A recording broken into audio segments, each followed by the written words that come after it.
In Norath, there is one class that can defeat hordes of foes, stealing the life force for their own. While standing as a beacon atop the corpses of their enemies, they inspire their armies to victory at any cost. I speak, of course, about Shadowknight.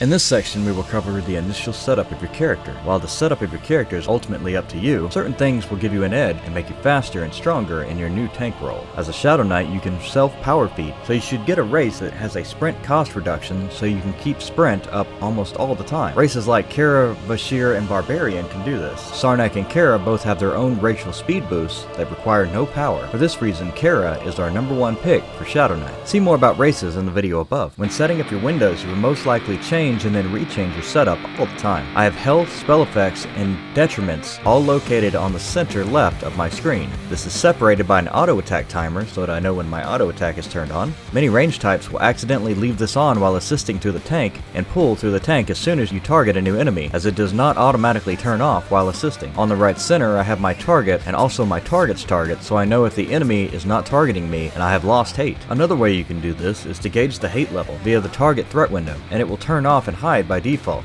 I keep it turned on and set to stay on all the time. This is a personal preference. This can be handy to know if you have the attention of anything if the window is or isn't showing. On the right side of the screen, I have the toggle threatless window command turned on, and this allows me to pick an enemy out of the crowd based on their name. The next thing you will need to do as soon as you log in is set up your hotkeys. You will need all of your hotbars eventually. You can have all 10 hotbars, and I have arranged mine to be 4 straight bars with the rest as 3x4 bars next to them. I did this to keep the standard bars in a normal configuration, and then I could modify the outside ones for special purposes. Diving into these special purposes, we will look at hotkeys. You can modify certain buttons on the keyboard to fill certain roles. Traditionally in PC gaming, there are a few buttons that are used due to their proximity to WSA and D. These are Q, E, R, F, and V, and also if you have a mouse that has the ability, use the mouse buttons 4 and 5. Also, tilde is a good key as well. I also use Control, Shift, and Alt, and sometimes Control, Shift modifiers to a button to give added functionality to the same key. You can pick whatever buttons you want to do these that are close by and easy to reach. For Q, I have Joust. This ability lets me teleport to the enemy. With Control Q, I have my Group Evac skill. This allows me to jump to and away from enemies in a fight. I also use Totems of Escape on other characters that don't have Evac to keep with this mentality. For E, Control E and Shift E and Alt E, I have my AoE taunt and single target taunts. V and its modifiers are my self-save buttons. This might be defensive skills for tanks,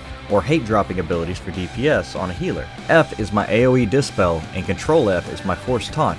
These are my special class abilities and allow me to modify a situation easily. R and Control R are my Intercept and other targets damage shield. Mouse button 5 and Control mouse button 5 are my free movement keys. I might use this for Control Effect Breaker or Speed Boost. This allows me to be much faster in combat and react to changing situations. Mouse button 4 is used for push to talk, for voice chat to communicate with my team. As a tank, you're a leader, and you need to have a microphone and get used to being in charge. For my 1, 2, 3, 4, 5, and 6 keys, I have an attack macro, Taunt, with an interrupt on it. Siphon Strength, that's a range pulling ability. 4 is Bulwark of Order for tanks. 5 is my Scepter of Shadows, which I usually get on all characters. And 6 is a Balanced Synergy, a reason you can only really comfortably reach 1 through 5 without moving your hand, so I usually click on anything 6 to equals on this bar. You can use Control 1 through 5 or Alt 1 through 5 easily as well, but I do not use them at this time. On the bottom row of my hotbars, I have Until Cancelled abilities. These are important to have in one place so that if they get dispelled, you can quickly turn them back on. On the left top side, I have all my abilities that I will need in a dungeon, like Track Harvestable, and currently Catalog Creature is used for a mechanic in Bassi D2. Next, I have Heroic Opportunity, which is also used in BD2, and whatever Priest Revival item I have at the time. I also have 30-minute Scrolls of Animosity and Flames of Yore, as it synergizes with Elementalist abilities. On the rest of the left side, I generally have pre-fight clickable temporary items or skills. The right side is generally travel or admin windows like Overseer, Broker, and Lockout windows. How you set up your bars is up to you, but this is how I do mine. There's a few abilities that are integral to playing a Shadow Knight at the endgame. These abilities include Death March. Death March is an awesome skill that applies to the group and can refresh on a kill. It also lasts almost all of its reuse time, so it can be kept up almost indefinitely during the fight. On the March is the effect that will refresh on Death March. It increases the damage done by the group 10%, increases ability double cast by almost 5%, increases fervor by 6.3, increases max HP of the group by 50%, and makes the group immune to stun, fear, root, stifle, and daze effects. This lasts 11.5 seconds and will refresh on a kill. This synergizes well with other SK abilities that promote a fast playstyle and large pools. The initial casting will clear the reuse time on Chaos Cloud. This ability should be cast every time it comes up so that you keep Chaos Cloud refreshing along with Ready Up. The next ability is Reaper's Touch. Reaper's Touch will allow you to instant cast the following abilities for 41 seconds. Crusader's Judgment, or Doom Judgment, Unending Agony, Death Cloud, Chaos Cloud, and Reaper's Mist. Let's dive deeper into these abilities. Crusader's Judgment and Doom Judgment give a large dispel in AoE and does a significant amount of damage to 8 targets. Unending Agony and Death Cloud do damage and have damage over time effects. Reaper's Mist has the ability to do 4 hits that last over 34.5 seconds. This will stay active as long as the next hit does not miss or get resisted. It can also be recast every 10 seconds, so I keep it high in the macro so that it will continue recasting in case I miss or get resisted. I also cast this right after Reaper's Touch so that it will instant cast, and it will also affect the abilities that have been converted to instant cast. Chaos Cloud can be instant cast when you cast Reaper's Touch, though Grave Sacrament is not affected by this. Chaos Cloud is your AoE snap and can be upgraded in the Shadow Knight tree ability Unholy Sacrament, even though it does not specifically state it. It increases the damage over time,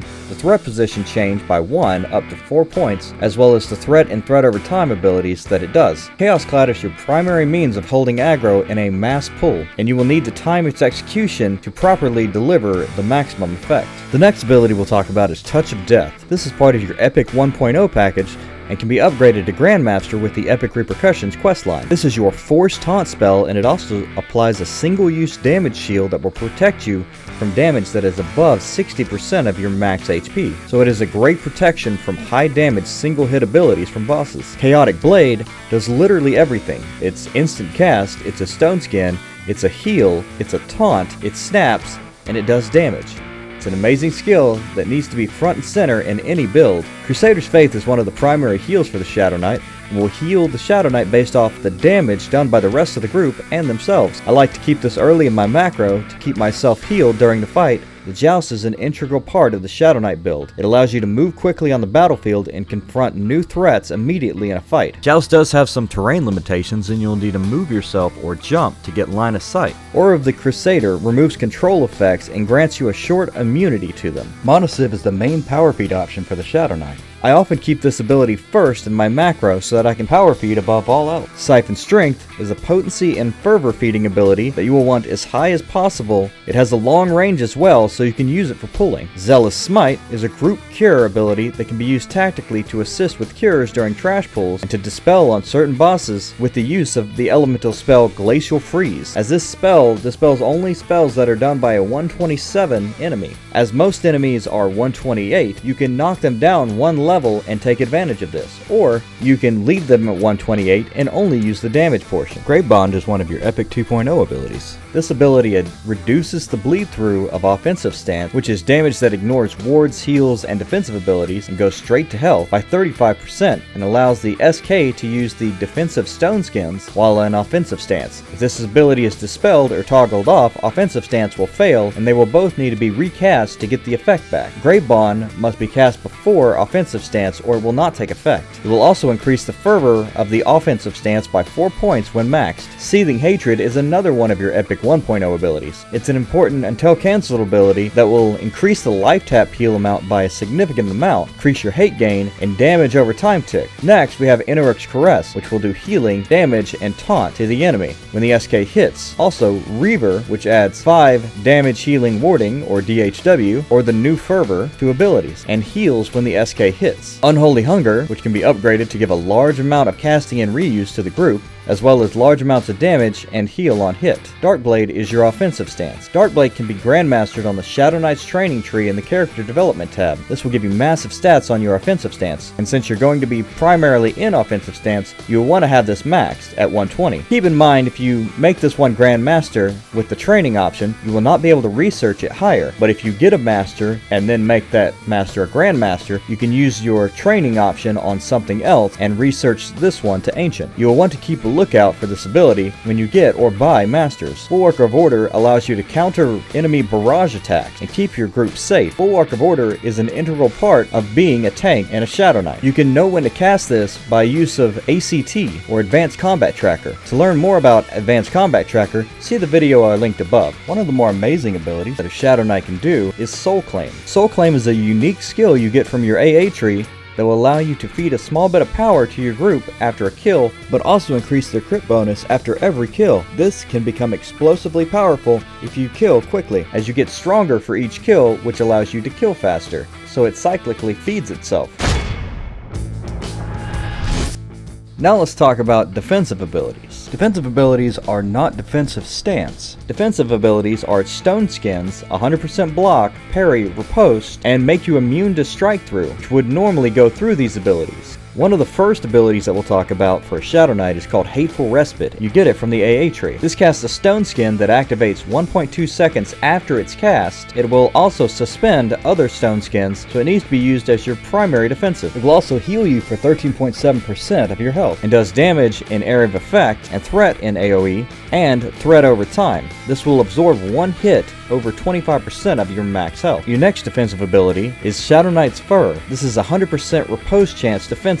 The damage is reduced on melee, so the riposte is not that big of a deal. The 20% spell damage it adds really kicks your spells up. You will also want to use it during big pulls to do massive amounts of damage. It also casts a threat ability on a spell hit or melee hit, and what makes it really great is it makes you immune to strike through. The next is Divine Aura. Divine Aura works in a special way as it blocks all damage lower than 50% of the caster's maximum HP for 11.5 seconds. So the higher your HP is, the better this one works. It has a long reuse time, but with Ready Up, it makes it come back in 90 seconds, which makes it really useful. The next ability is Monowall. Monowall works really well in certain situations, but only lasts for 15 hits, so I don't currently use it. Most of the dungeons I'm in require me to pull a large amount of enemies, so 15 hits goes by really quickly. The next ability we'll look at is Unholy Blessing. Unholy Blessing is a 5-hit massive heal for the SK. Now we just talked about Monowall having a 15 hit and going away too quickly. The difference between Monowall and Unholy Blessing is that Unholy Blessing, while it heals on hit, it can only trigger every half a second to 2.5 seconds, so it will not be instantly depleted like Monowall. It also does a large amount of damage when it heals. Shadow Knights are unique in that they tank an offensive stance. Offensive stance gives you a bleed through, which allows enemies to go straight for your health through wards and your armor, but this can be blocked with defensive and Stone Skin abilities. Also, you will be healing yourself with almost all of your abilities, which will counteract this. But with the help of Grey Bond, you can lower that bleed through amount by 35%. This allows you to use offensive stance as your main attack stance. This also allows the SKs to do massive amounts of damage while tanking effectively. And Grey Bond allows you to use Stone Skins while in offensive stance. Though you can't keep up your defensive abilities forever, and you'll need to do damage to enemies to keep yourself healed.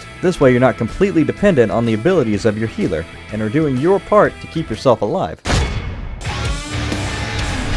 As a tank, you will be dealing with the hate list, or aggro, quite a bit. Hate is generated on all heals and damaging abilities. Some pets generate hate, and some, like the Shadow Knight pet, are incapable of holding aggro as they apply hate to the caster. Hate is broken down into a list generated by each member of the fight individually for each enemy. You can monitor your place in this list by using the Toggle Threat Window command. If your number is red, you have 100% hate on the target. There'll be a yellow number below that shows the person that is closest in second place. If the number is yellow, that is how far you are below the person who has hate at the moment. You can imagine this like a leaderboard, so positional change abilities will raise or lower your position on the hate list.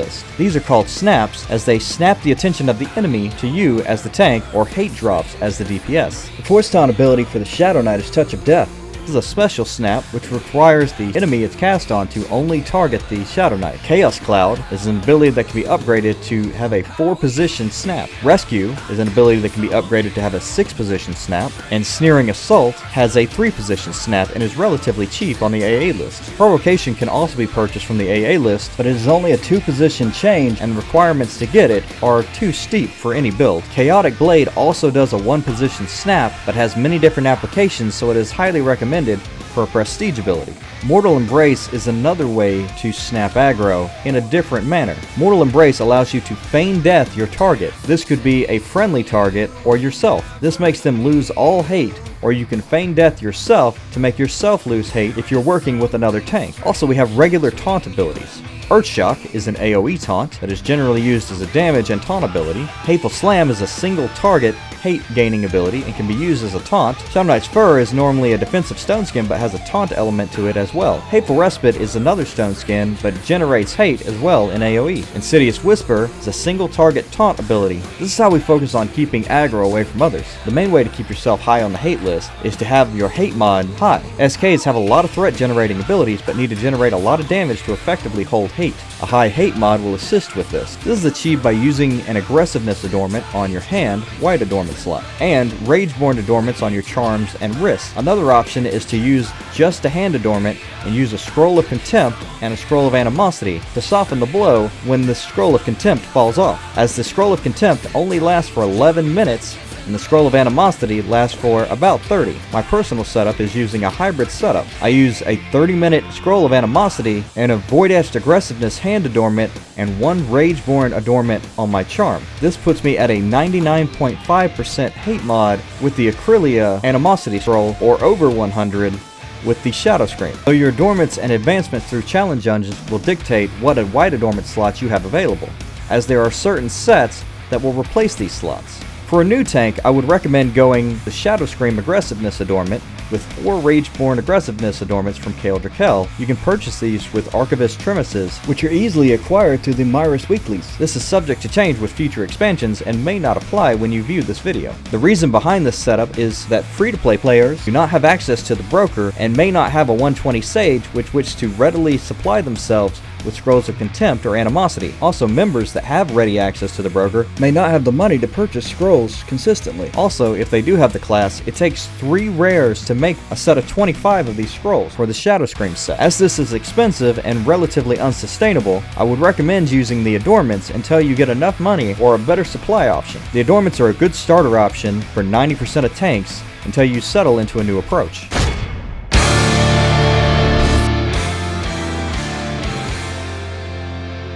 Pulling is the act of gathering enemies to be killed by your group. A Shadowknight relies on damage and defensive abilities to pull enemies. Shadowknights can do this very effectively, and you can gather large swaths of a dungeon, do massive pulls where other tanks would have to take smaller chunks due to taking too much damage. Shadowknights can do this because of the use of defensive stone skins and 100% avoidance abilities. Chaos Cloud and general damage to taunt are key. You will also need your hate mod to be at or over 100%. This will make every hit you do cause the most amount of taunt available. As you only have one AoE taunt, you will need every advantage you can get to pull off this correctly. Another consideration is that you have an increased amount of bleed through. Pulling this many enemies can be fatal if your defensive abilities go down, so you want to feel out or count out how long you can expect your defensive abilities to stay up. Also consider that Hateful Respite cancels other stone skins, so you'll want to use it first. It also has a faster reuse time than your other stone skin abilities, so it'll come back faster. If your defenses lapse, you will die very quickly, but luckily you have Bloodletter, which will give you a moment to cast your abilities, but you will not want to overuse this because it will be down when you really need it. Before you pull a group of enemies, you'll want to consider a few things. First of all,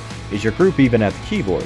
If they are they ready? You can check this if you are leader of the group by typing /ready. Once you confirm that they're there and ready to go, you will want to give them a countdown. You can do this with the /countdown command and the number of seconds up to 30 you want it to count. This will start a timer and the group will begin casting their Precast Macros. You also want to consider the pull. Which direction are you going to be going? Where are you going to end up? And communicate this to your team so there are no surprises. Also, communicate the number of enemies you expect to pull. This can sound like I am pulling a quarter of the room, or I'm just going to pull the entire room. Healers will need to know this cast abilities to assist with this. Another consideration is to communicate your expectations with DPS, like, I need you all to hold casting until I get to this point and drop a snap so that you can be sure to have secured aggro. As with all things, higher level and geared groups can ignore the majority of strategies, because if you bring a gun to a hammer fight, you're going to win almost every time. But if you are geared at level for the content, you will need to focus on strategies. So gauge your group before you enter the dungeon, or in the early stages of pulling, to get an idea what the group is capable of. This will dictate your speed of the dungeon and how you pull.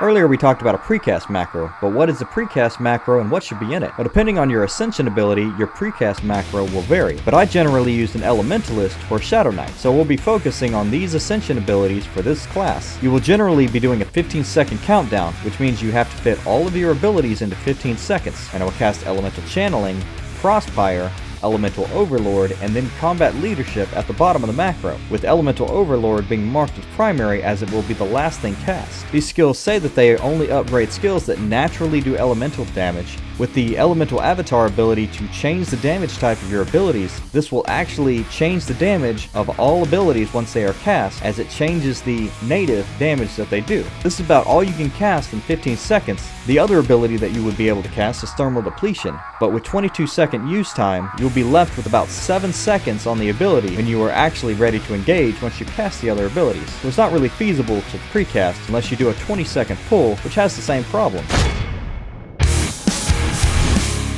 Now we're going to talk about macros and other tricks you can use to make yourself better and faster as a Shadowknight. I use a macro because I don't need to be focusing on casting my abilities while I'm trying to control and route the battlefield. And also, macros can generally cast abilities faster and more effectively than a human if set up correctly.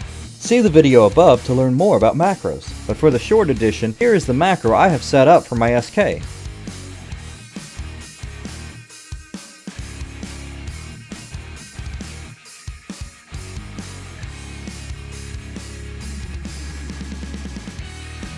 There are some special considerations on macros. The first ability you want to have on your list is Monosip. This will allow you to power feed yourself above all else during the fight. Next, we have our instant cast abilities, followed by Reaper's Touch, which makes most of your blue AoEs cast instantly as well. The rest of the abilities in the macro follow along based on their reuse time. Other tricks you can use is to watch the battlefield for changes and the flow of battle. Look for rogue elements like incoming ad or incoming enemies, loss of aggro, or sharply dropping health of your allies, which means they are getting attacked or some effect is on them. Also, a good idea is to tank on a wall or near something that will block the path of your enemies. This will allow a smaller cone of attack, which will allow you to riposte and block more effectively, to allow more AoEs to take effect. You will also need to think three-dimensionally and consider what's on the other side of walls. Certain classes like wizards have a massive pull radius and can pull enemies up to half the size of another room in a dungeon. Next, we're going to talk about the AA build. Here's the AA build I'm using currently. The key points on this page are to get all the until cancelled abilities you will need and get the 10% to all attributes at the top. Also, to get the interruption immunity from higher ground, Legionnaire's Wrath gives you potency for profession abilities, equal to 5% of your primary stat, which is strength. This equals out, for me, to about 6,000 potency, which is definitely worth the points. This tree can vary depending on what you want to put points into. Some of the important skills you need to get are Hateful Respite, Reaver, the upgrades to Siphon Strength, and the upgrades to Chaos Cloud. The most important skills on this tree are Shadowknight's Fur, Sneering Assault, and the reuse and casting speed upgrades to Unholy Hunger. On this tree, you should only get this setup if you have the Ethereal stock. Otherwise, Soul Claim and Zealous Smite are the most important pieces. Everything on this tree is important. Outnumber increases your stats to 20% when you're being attacked by 4 or more enemies. Armor Break reduces combat mitigation in AoE and will make your group do more damage. Ancient Focus will make all of your defensive and beneficial spells last longer. Forward Stance ups the stats of your offensive stance, and the upgrades to your taunts add HP and damage to them. For the current expansion, this is what I'm using. This gets both abilities maxed out and gives you a relatively wide range of upgrades. For the Shadowknight's tree, you'll want 8 points in Enhanced Vigor, 5 in Imbued Insight to get accuracy from Strength, Earthshock, and then 4 points in the Fervor upgrade to advance to the next tier. After that, we got 5 points in Body and Mind, 5 points in the DHW upgrade for spells, Ready Up, 3 points in Power to the Pain, which gives a large crit bonus upgrade to the entire group, and Jurisdiction, which protects the group from damage and can't miss or be blocked.